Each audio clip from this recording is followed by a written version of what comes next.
Bem, amigos da Taverna do Rei, não sou o Galvão Bueno, mas falei bem, amigos, por quê? Porque eu não sei como introduzir até agora. Jefferson Costa, Regiane Braz, aqui para dar uns autógrafos marotinhos para vocês na Bienal, na 27ª Bienal do Livro de São Paulo. Sejam todos muito bem-vindos a essa festa maravilhosa da literatura. O negócio é o seguinte, vamos falar um pouquinho da obra de vocês, da obra mais recente, Onde Nasce a Autoestima, que ela é uma história autobiográfica, né? Sim. Escrever sobre a realidade é muito mais fácil ou muito mais difícil do que criar uma história? Eu acho que tem os dois lados, né? Sim. Porque nesse caso específico, são feridas que a gente tem que reabrir, você tem que ir lá revisitar memórias, né? Então tem esse lado de ser muito difícil, né? De você reviver aquelas situações, mas ao mesmo tempo são memórias que eu tenho, né? Então não é uma coisa que eu tô criando, que eu tenho que inventar, né? Obviamente, como se trata de uma obra que tem que ter um peso assim em relação ao livro, de encantar as pessoas, a gente pensa em como escrever para prender a pessoa naquela leitura. Exato. Né? Como que eu vou fazer com que a minha história tão pessoal também se torne um trabalho, uma obra, seja visto como uma obra, né? Sim. Pelas outras pessoas. Então tem esses desafios aí. De transformar algo da tua vida, algo muito pessoal, em algo, entre aspas, interessante, né? Algo que não perca a fluidez, né?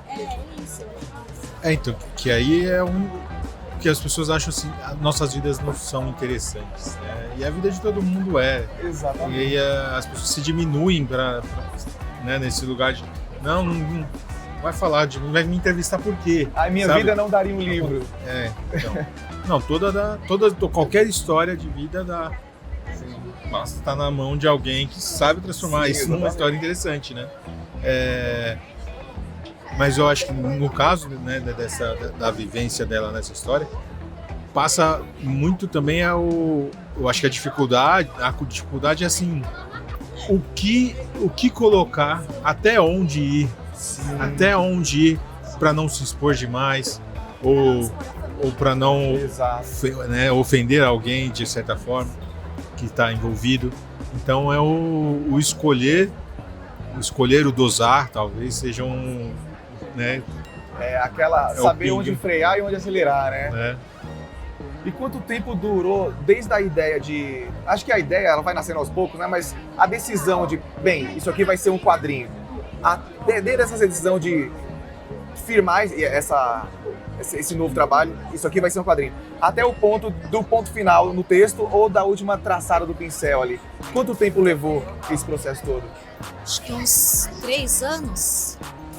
De 3 a 4 anos, né? Tem muito tempo, mano. Porque, na verdade, a gente iniciou com um coletivo de pessoas negras e o objetivo já era transformar as nossas vivências em quadrinhos. Sim. Só que era para ter como se fosse uma coletânea, sabe? Então ia ter várias histórias ali, histórias curtas, né? Sim. Então, a princípio, era para ter no máximo cada história umas 30 páginas, 32 páginas. E aí, como o coletivo não seguiu, a gente pensou em continuar o projeto. Sim. E aí eu tive que me aprofundar mais, e aí a gente falou assim, não, vamos tentar escrever porque é importante, a gente precisa falar sobre isso. Sim, não, e história deve ter tido bastante, né? Porque essa decisão de esticar, alongar esse projeto pode ter sido até instintiva, né? Então, por isso que assim, ela começa, são várias histórias que eram, algumas histórias daquele coletivo já ganharam vida também, né? Tipo, O Fim da Noite do Calço e Josi era uma historinha de 30 páginas para esse coletivo. O dela com a Marília, né, o Intime Vejo, também fazia parte desse. Então as histórias foram, quando ganharam vida própria, cada uma, teve que dar essa inchadinha um pouquinho, né? Cada uma tem que se desenvolver para sustentar, cada uma tinha um peso. Todas as histórias já eram muito boas com 30 páginas. E talvez ali tinha menos exposição. Tava tocando nas feridas, em todas as feridas, mas todas elas mais... E a junção de todas ia trazer um peso maior, né? Só que no lugar de de coletânea virou várias histórias de vida própria. Vida própria, né? Aí tem que se jogar um pouquinho mais. Sim, né? legal. Mas vira assim, uma história de quase 200 páginas que tem que frear. Sabe? Sim, exato. Porque assim, Senão a vira um vivência, diário, né? a vivência Senão você é vai escrever, muito escrever, maior, escrever. né? A vivência é muito maior. Todas como ela já falou em alguns momentos, né? Tipo, que tinha esse medo, né? A hora do freio. Tem medo se avançou demais em algum momento. Eu que acompanhei a trajetória de vida dela, a gente está junto desde os 18. Que legal. Então, assim, saber que tudo que passou ali, o meu sentimento de quem estava olhando de perto era: você freou muito antes do que eu esperava, sabe? A história é tensa, mas assim, teve muitos freios e algumas histórias que até eu insisti para ela assim: eu sei que isso tá pegando você, por que ela não... Por que essa parte ainda não tá na história, não tá no roteiro ainda? Então essa teve é a parte... umas cutucadas, uns empurrãozinhos, né? Tipo... Não, essa é a parte boa da parceria também, né? Porque se a pessoa tá escrevendo o roteiro e desenhando, ela não tem esse alguém para falar: não, vai mais, ou tipo, não, aqui você se passou, né? O lance bom da parceria é de compor junto, né? E como tem sido a resposta do público? Tem sido bem positiva, né? Eu tô bem feliz com isso, porque eu tava insegura desde o início, sabe? Eu tava bem insegura de como seria essa recepção, porque é uma história pessoal, né? E às vezes nem todo mundo quer falar sobre esse tema, sobre racismo, porque é algo que as pessoas acabam se vendo em algumas situações também, né?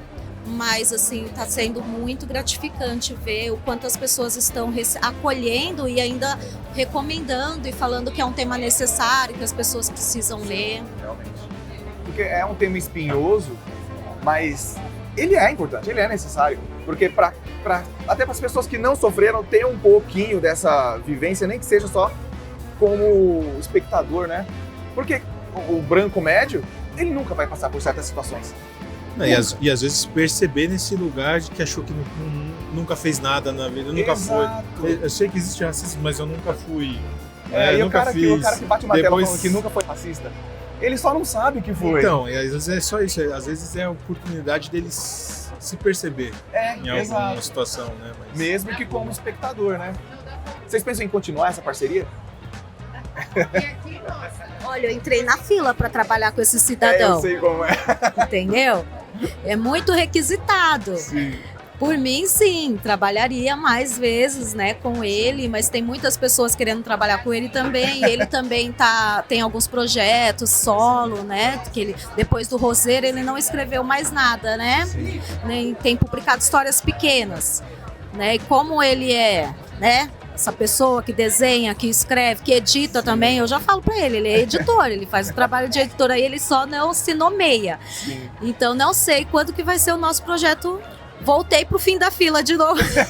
Rafinha, voltou pro fim, né? Toda vez passou, agora vai pro fim da fila. Ela só apontou pro meu lado, mas tem gente querendo trabalhar, né? Não é assim, não.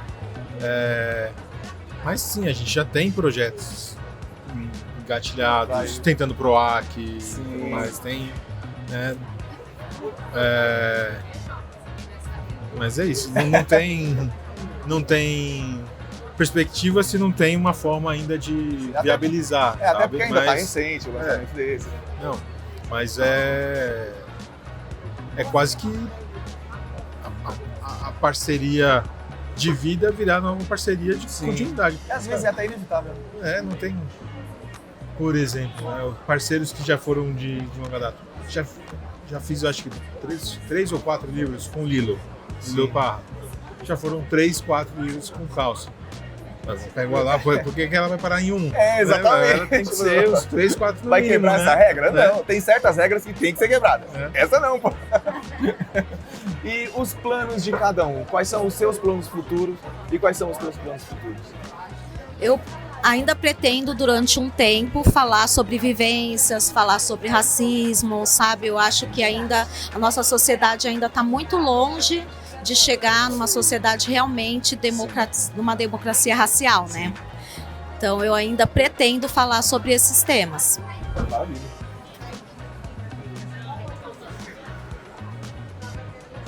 quando plano vira um lugar, tipo assim, um sonho, uma meta, né? E uma coisa que não é acessível, mas eu queria muito que fosse possível, né? Uma meta virar herdeiro, sabe? Sim.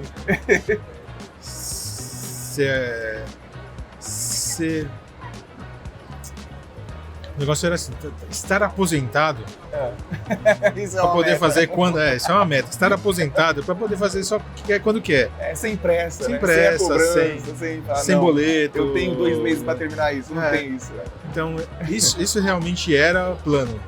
Mas eu sei que esse plano tem que pensar outros. Ainda vai dar certo, ainda vai dar complica, certo. Senhoras e senhores, estivemos aqui com o Jefferson Costa e Regiane Braz em mais uma entrevistinha marota da Taverna do Rei aqui na Bienal. Já assina o canal? Se não assina o canal, assina aí, badala esse sininho, manda pros amiguinhos. E é isso aí, meus bebês. Até a próxima, meus amores. Tchau, pessoal! Uhul!